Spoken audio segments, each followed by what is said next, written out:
ብዙውን ጊዜ በሶሻል ሚዲያዎች ኢንተርኔትን በመጠቀም ወይም ቴክኖሎጂን በመጠቀም ይፈጠራል።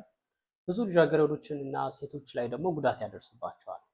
ይህ በስፋት የምናስተውለው ሳይበር ቡሊንግ በመባል የሚጠራው በልጃገረዶች እና በሴቶች ላይ በስፋት የሚስተዋል ብሎም ደግሞ ከፍ ብሎም በሌሎች ወንዶችም ላይ ሊፈጸም የሚችል አንድ ጥቃት ነው። ጥቃት አድራሾች ራሳቸውን ሊያጋልጡ ይችላሉ። ነገር ግን ለጥቃት ተጋላጭ የሆኑ ሰዎች ብዙውን ጊዜ በማህበረሰቡ ዘንድ የተለያዩ ትችቶችን ሊያስተናግዱ ይችላሉ። የተለያዩ መገለሎችን ሊያስተናግዱ ይችላሉ። በግለሰብ ደረጃም ደግሞ የስነልቦና ጉዳቶችን ሊፈጸምባቸው ይችላል።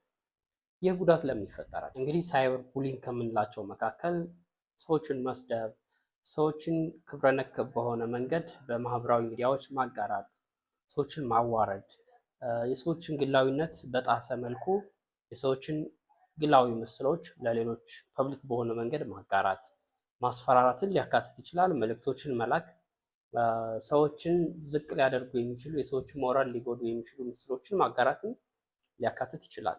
ይህ ጥቃት ብዙውን ጊዜ ልጃገረድ ሴቶች ላይ ሊፈጸም ይችላል። ለምን ካልን የስርዓተ ጾታ እይታችን ወይም የስርዓተ ጾታ ስሪታችን ሴቶችንና ልጃገረዶችን የበለጠ ተጋላጭ እንዲሆኑ ሊያደርጋቸው ይችላል። ጾታቸውን በሚመለከት አለባበሳቸውን በሚመለከት እና ሌሎች መሰል ባህሪያዊ ድርጊቶቻቸው ላይ የተለያዩ አስተያየቶች ይሰነዘራሉ፣ የተለያዩ አስተያየቶች ይሰጣሉ በማህበረሰብ ደረጃ። ሁላችንም የማንረዳው ጉዳይ ግን ሳይበር ቡሊንግ ከምንጠብቀው በላይ አእምሮ ላይ ከፍተኛ ጠባሳ ሊያሳርፍ ይችላል። ሰዎች እንደነዚህ አይነት ጥቃቶች በሚያጋጥማቸው ጊዜ እነርሱ የሚመለከቱ መረጃዎች ትክክል ያልሆኑ፣ ትክክል ቢሆኑም የእነርሱን ግላዊነት በሚጥስ መልኩ የሚቀርቡ መረጃዎች ለፐብሊክ መቅረባቸውን በሚያስተውሉ ጊዜ ከፍተኛ ፍርሃት ውስጥ፣ ከፍተኛ ጭንቀት ውስጥ የመግባት እድላቸው ከፍተኛ ሊሆን ይችላል። ይህም ደግሞ በራሱ ሊፈጥርባቸው የሚችል እንደ እንቅልፍ መዛባት፣ እንደ ድብርት የመሳሰሉትንና ሌሎች መሰል ስነልቦናዊ ጉዳቶችን ሊፈጥርባቸው ይችላል። ረዘም ላለ ጊዜም ደግሞ የድብርት ስሜቶች እንዲፈጠሩባቸው ይችላል። ምናልባትም ለብቻቸው የሚያሳልፉት ለሌሎች ሰዎች የማያሳዩቸው ከፍተኛ የሆኑ የፍላጎት ማጣት እና ከፍተኛ በሆነ ራስን በማግለል ስሜት ውስጥ እነዛን ሰዎች ልናገኛቸው እንችላለን። በራሳቸውን መለየታቸው ደግሞ አንዱ የሚፈጥርባቸው ጫና ነው። ሰዎች በእንደነዚህ አይነት ሁኔታ ውስጥ ሲሆኑ ራሳቸውን ከቤተሰብ ከጓደኛ ወይም ከሌሎች ሰርክሎች ያርቃሉ። የተጋራባቸው ወይም ስለነሱ የተባለው ነገር በሚፈጥርባቸው ከፍተኛ የሆነ መጨነቅ፣ ከፍተኛ የሆነ ሀሳብ ምክንያት በማድረግ ሰዎች ራሳቸውን ከሌሎች ጓደኞቻቸው ወይም የቤተሰብ አባሎቻቸው ያርቃሉ። ለብቻቸው የሚያሳልፉትንም ጊዜ ያበዛሉ።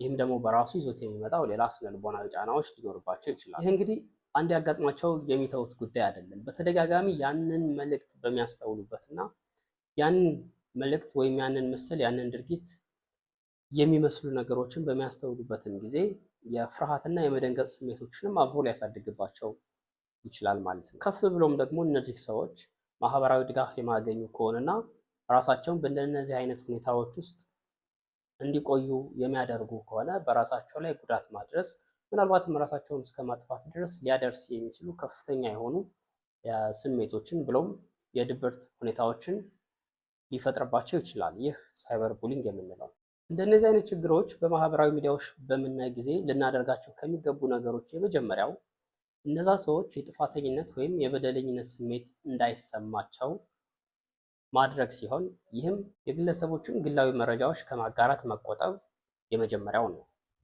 እንዲሁም ሰዎችን ሊያሸማቅቁ የሚችሉ ንግግሮችን ከመናገር፣ ሰዎች ራሳቸውን እንዲወቅሱ፣ የጥፋተኝነት ስሜት እንዲሰማቸው ሊያደርጉ የሚችሉ ነገሮችን ከማድረግ መቆጠብ ይህ ቅድሚያ ልንተገብረው የሚገባ ጉዳይ ነው። ሳይበር ቡሊንግ በዘመናችን ከፍተኛ ጉዳት እያደረሰ ያለ አንድ ጥቃት ነው። እየተፈጸመ ያለ ከፍተኛ የሆነ አእምሯዊ ጠባሳዎችን እየፈጠረ ያለ ጉዳት። በዚህ ጥቃት ተጋላጭ ከሆኑ ልጃገረዶች፣ ሴቶች ጎን በመቆም ደግሞ ምናልባትም ይህንን ጥቃት መቃወማችንን ማሳየት ይኖርብናል። ሌሎች እንግዲህ በዚህ ጥቃት ውስጥ ተጋላጭ የሚሆኑ ወንዶች፣ ሴቶችን ደግሞ ማህበራዊ ድጋፎቻችንን በማሳየት ጉዳዩን ከኛ ለማራቅ ያለንን ቁርጠኝነት ማሳየት ለግለሰቦቹ ስነልቦናዊ ድጋፎችን እንዲያገኙ፣ ማህበራዊ ድጋፎችን እንዲያገኙ እድሎችን ማመቻቸት አንድ ከኛ የሚጠበቅ ነው። ይህ የዚህ ሳምንት መልእክቴ ነው።